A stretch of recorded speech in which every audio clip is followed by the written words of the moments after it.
You want me to what now? Captain Jessica Rivera stared at the holographic projection of the Galactic Council representative, her coffee mug frozen halfway to her lips.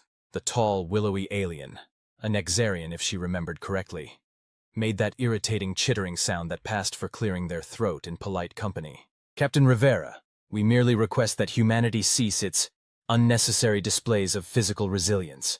It's making the other species uncomfortable. Jessica set her mug down with deliberate care, grateful that the video feed couldn't pick up her white-knuckled grip on the ceramic. Let me get this straight. You want humanity to pretend to be weaker? To act more fragile? Precisely. The Nexarian's bioluminescent spots pulsed with approval. You understand perfectly. These constant demonstrations of your species' durability are quite distressing to the wider galactic community. Demonstrations. Jessica's eyebrow arched so high it threatened to escape her forehead entirely.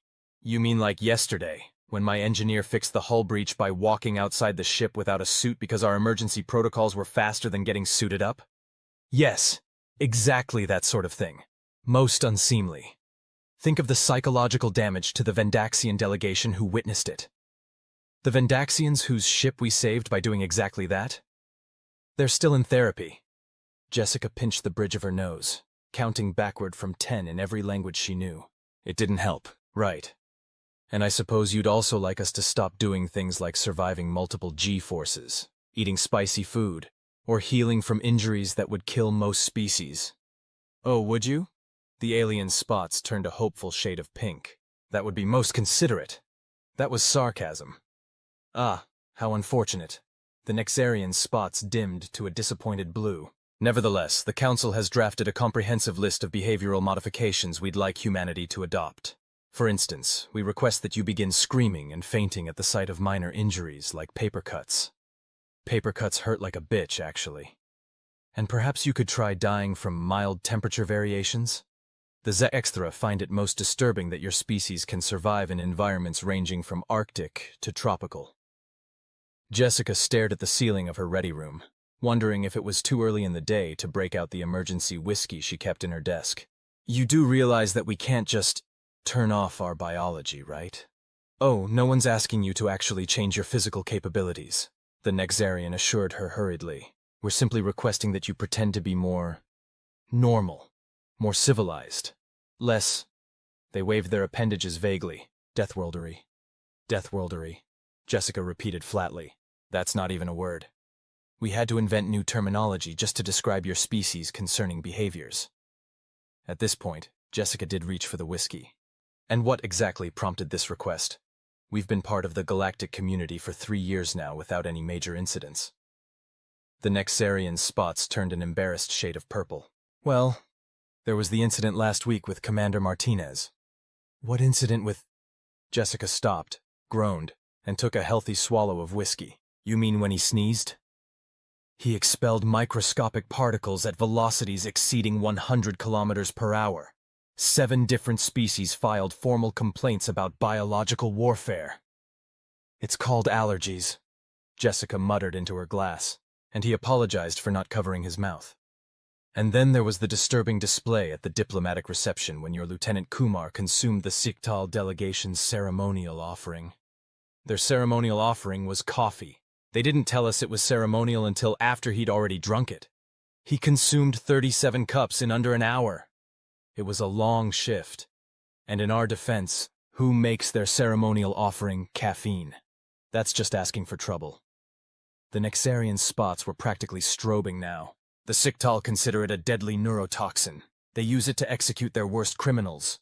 They were trying to assassinate your entire delegation, and your lieutenant just kept asking for refills. Jessica couldn't help it. She started laughing. The Nexarian spots turned an alarmed shade of orange. This is precisely the sort of reaction we're trying to discourage. Death should not be amusing. Look, Jessica said, wiping tears from her eyes. I appreciate the Council's concern, but we can't just stop being who and what we are. We're deathworlders.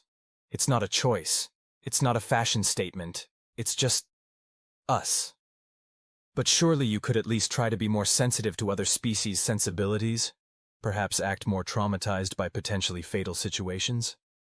You mean like right now? Jessica asked sweetly, taking another sip of whiskey.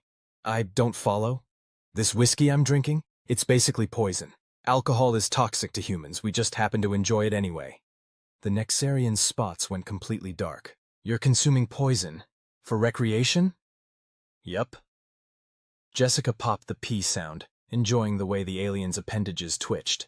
In fact, most human recreational activities involve doing things that could potentially kill us. We climb mountains for fun. We jump out of perfectly good aircraft.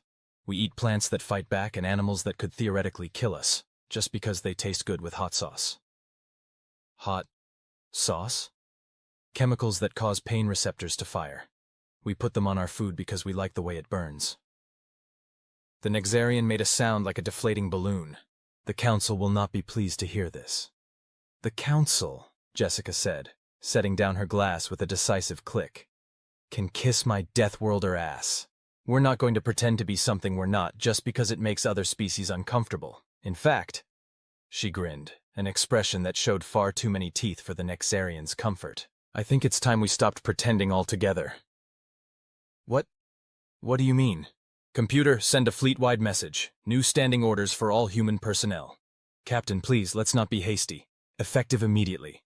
Jessica continued, ignoring the increasingly agitated alien. All human crew members are hereby authorized to stop holding back. No more pretending to be slower or weaker than we are. No more hiding our abilities to make others comfortable. If you want to do your maintenance checks while hanging upside down because it's more convenient, go for it. Want to drink the engineering department's entire coffee supply in one sitting? As long as you get your work done, I don't care. Feel like taking a casual stroll through radiation-contaminated areas because it's a shortcut? Just try not to track radioactive material into the mess hall. The Nexarian was making high-pitched keening noises now.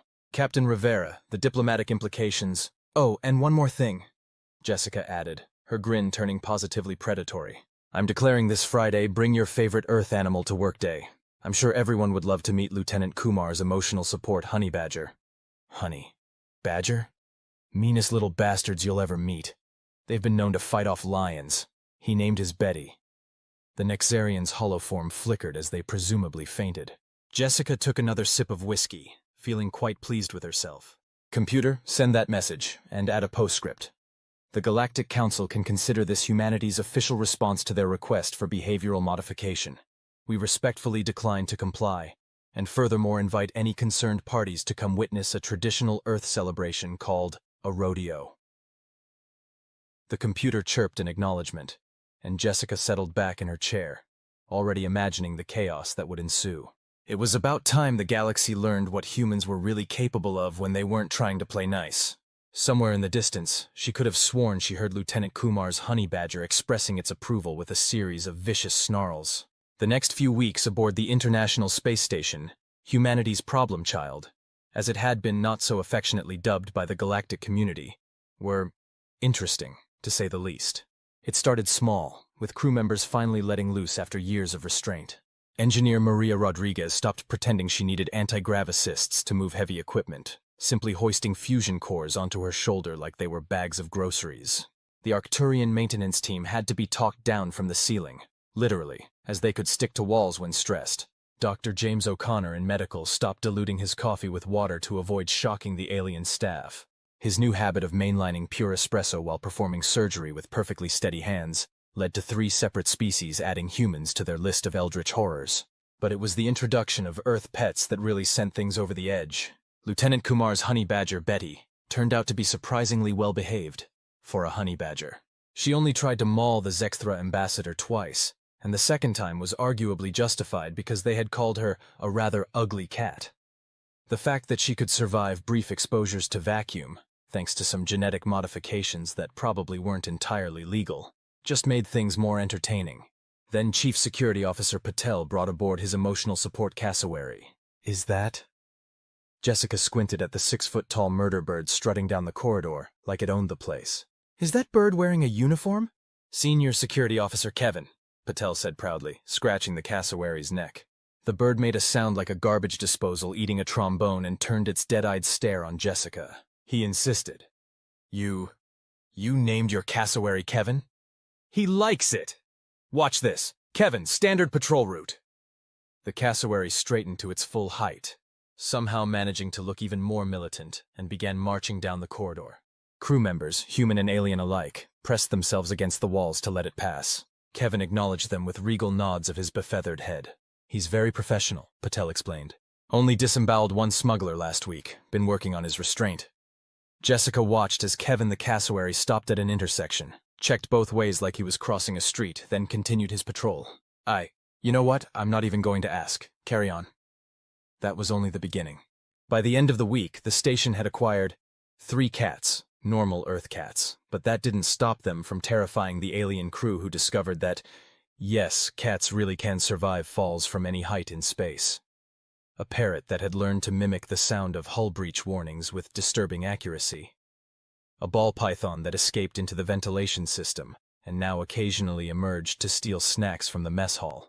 Something that Chief Engineer Thompson swore was just a really big hamster, but looked suspiciously like a capybara in a spacesuit. And, most controversially, Lieutenant Wong's tardigrades. The tardigrades were a particular point of contention because, as Wong repeatedly pointed out, they were literally unkillable, and therefore the perfect space pets. The fact that they were microscopic and could survive literally anything the universe threw at them made several species file official protests about humans weaponizing indestructible creatures. "They're water bears," Wong said during one particularly heated council meeting. "They're basically just tiny 8-legged clouds that eat algae. Look how cute they are." The magnified image of a tardigrade's face did not, in fact, help matters. But it wasn't until the annual Galactic Sports Championship that things really came to a head. "No," Jessica said firmly, staring at the proposal on her desk. "Absolutely not." "But Captain," Lieutenant Kumar argued, "they specifically said, bring your best athletes. They never specified they had to be human athletes. We are not entering Betty the Honey Badger in the wrestling competition. She's been training really hard, and Kevin already qualified for the sprinting event." Jessica looked at the list of proposed Earth athletes again. Betty the Honey Badger, wrestling. Kevin the Cassowary, sprint. Lieutenant Wong's tardigrades, survival challenge. The escaped python, flexibility competition.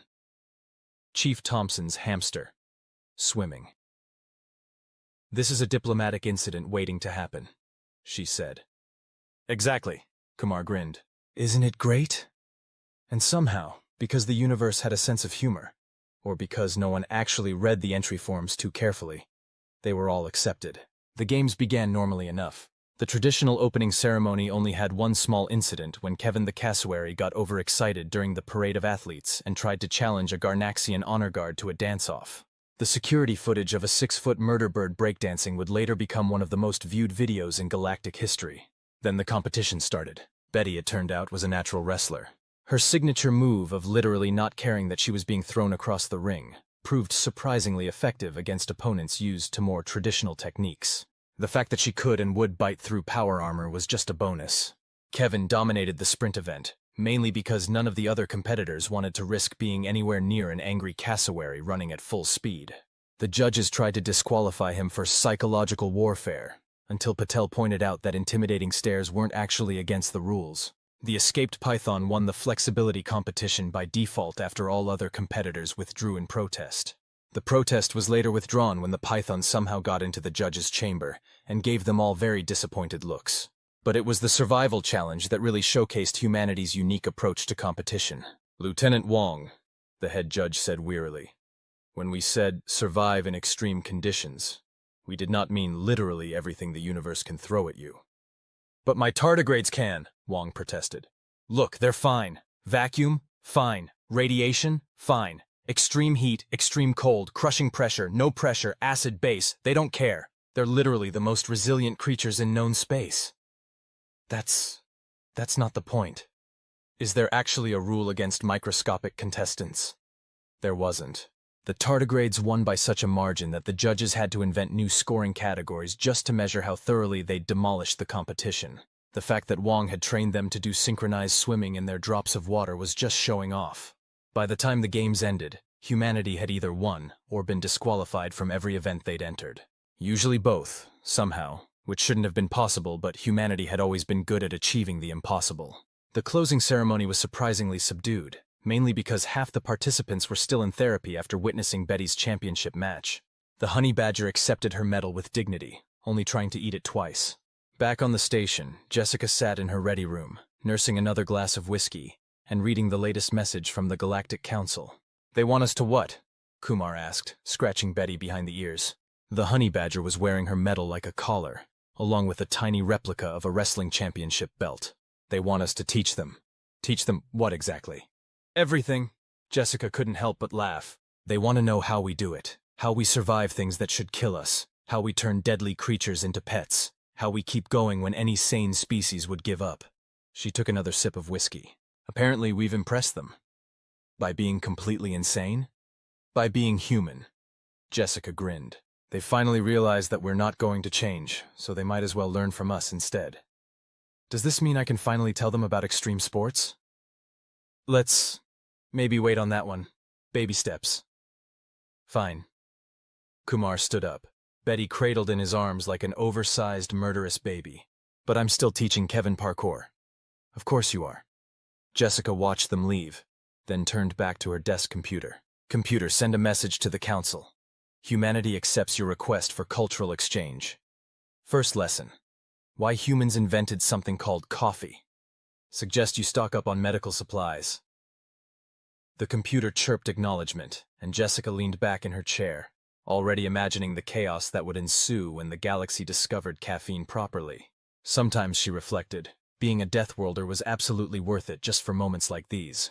Somewhere in the distance, she heard Kevin the cassowary practicing his backflips. The galaxy would never be the same, and humanity wouldn't have it any other way. The first sign that the cultural exchange program might have been a mistake came when the Nexarian delegation discovered energy drinks. "Captain Rivera," the station's medical AI chirped pleasantly, "I feel obligated to inform you that 3 Nexarian diplomats are currently bouncing off the walls of Conference Room 7, literally." Jessica didn't even look up from her paperwork. "How many monsters did they drink?" "Initial scans indicate they consumed an entire 6-pack, each." "Ah." She finally looked up. "And nobody thought to tell them about the caffeine content?" Lieutenant Kumar attempted to warn them, but they insisted that since humans could drink it, it couldn't possibly be that potent. "And where is Lieutenant Kumar now?" "Recording the whole thing for posterity, and possibly future blackmail material."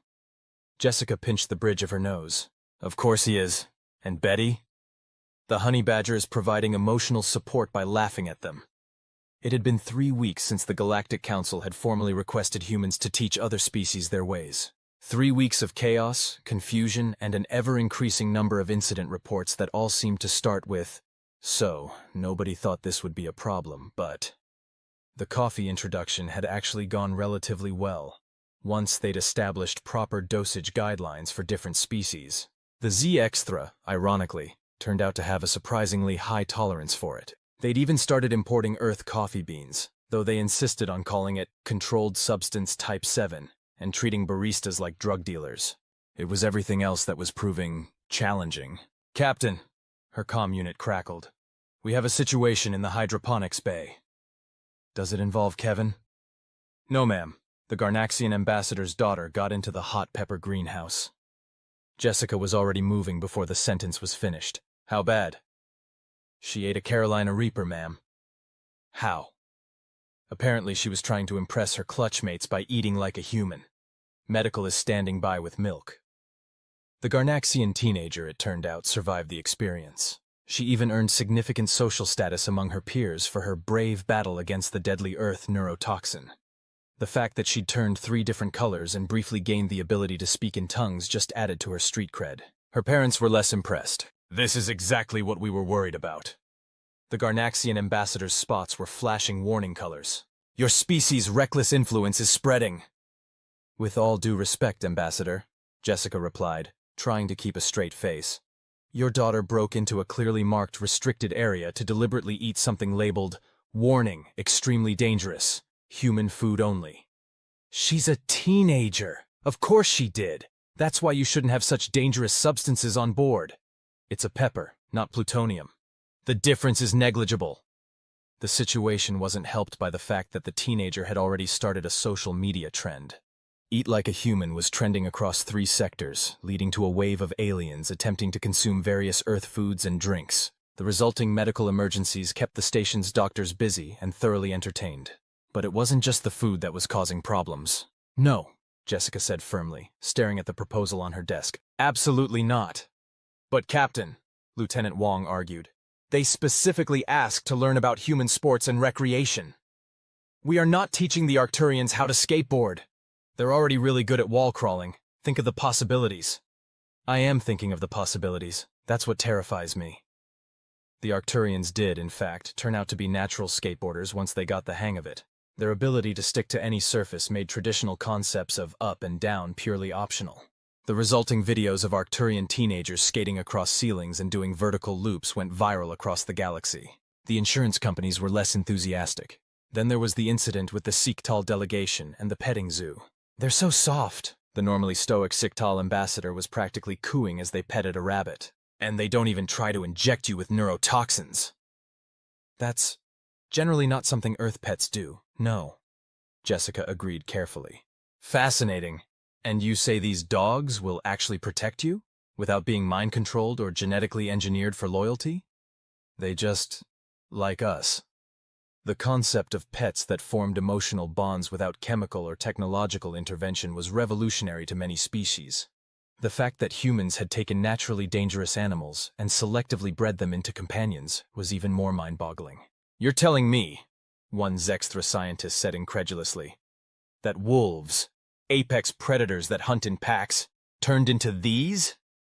They gestured at a corgi that was currently rolling on its back, tongue lolling. We thought they were cute, Kumar explained, while Betty the honey badger watched the corgi with what might have been second-hand embarrassment. You thought apex predators were cute? Have you seen wolf puppies? Adorable little killing machines. The station's complement of Earth animals continued to grow as more species requested cultural exchange specimens. The emotional support cassowary was joined by a therapy cat that specialized in treating alien anxiety, mostly by sitting on them until they calmed down. A retired police dog that took it upon himself to herd wayward aliens away from dangerous areas. A parrot that had learned to mimic the sound of every warning alarm on the station and had to be banned from the command center. And, most controversially, a raccoon that nobody had actually brought aboard but had somehow shown up anyway. How did it even get here? Jessica demanded, watching security footage of the raccoon picking locks with disturbing expertise. Unknown, Captain, the station AI replied.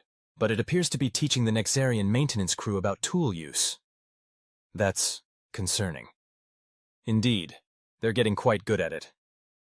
The raccoon, dubbed Professor Trash Panda by the crew, quickly became an unofficial mascot for human ingenuity and problem-solving. The fact that it treated the station's security systems as suggestions rather than obstacles was seen as very on-brand for humanity. But the real breakthrough in interspecies understanding came from an unexpected source, human music. It started when someone introduced the Garnaxian ambassador's daughter, still riding high on her pepper-eating fame, to Earth's musical archives. She became particularly fond of heavy metal, which apparently resonated with Garnaxian biological frequencies in interesting ways. Is it supposed to make their head frills glow like that?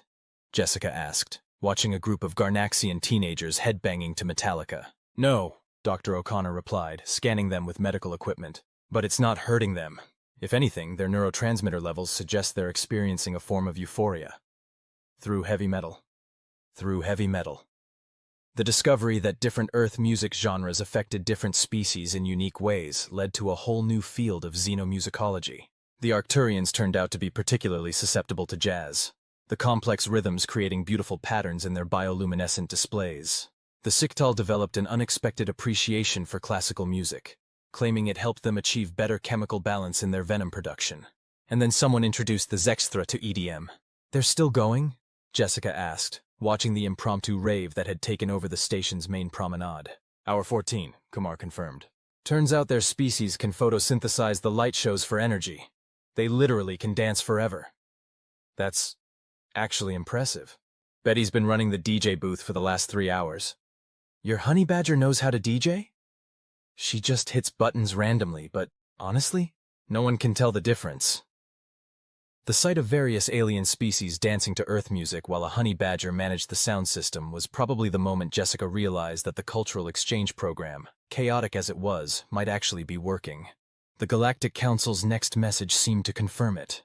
While we continue to have concerns about the safety and sanity of human recreational activities, we cannot deny the positive impact on interspecies relations. Therefore, we are formally requesting an expansion of the cultural exchange program, with the following conditions. 1. All Earth foods must be clearly labeled with species-specific warning systems. 2. No more surprise pets. We know about the raccoon. 3. Please stop teaching our maintenance crews how to bypass security systems. 4. The cassowary must attend anger management classes. 5. And for the love of all that's sacred, no more energy drinks without proper supervision. Jessica read the message twice, then looked at her now famous whiskey glass. Computer, send a reply. Conditions accepted. When would you like to learn about human holidays? The computer chirped acknowledgement just as an alarm sounded. Captain, the AI announced, Professor Trash Panda has organized a union for the maintenance droids. Jessica didn't even blink. Are their demands reasonable? They want better quality lubricant and designated break times for system updates. Granted. Anything else? The raccoon wants a tiny hard hat and safety vest. Also granted. She paused. Make sure it's retrofitted with a tracker this time. As she watched the raccoon proudly leading a parade of newly unionized maintenance droids, each wearing their own tiny hard hat, Jessica couldn't help but smile. The galaxy might not ever truly understand humans, but maybe that was the point. They didn't need to understand. They just needed to accept that somewhere out there, on a planet that should have killed them, evolution had created a species that looked at the most dangerous things in existence and thought, I can work with this. And now the galaxy was learning to work with it too. Even if that meant dealing with unionized raccoons and emotional support murder birds. It was progress after all. Human progress. Kevin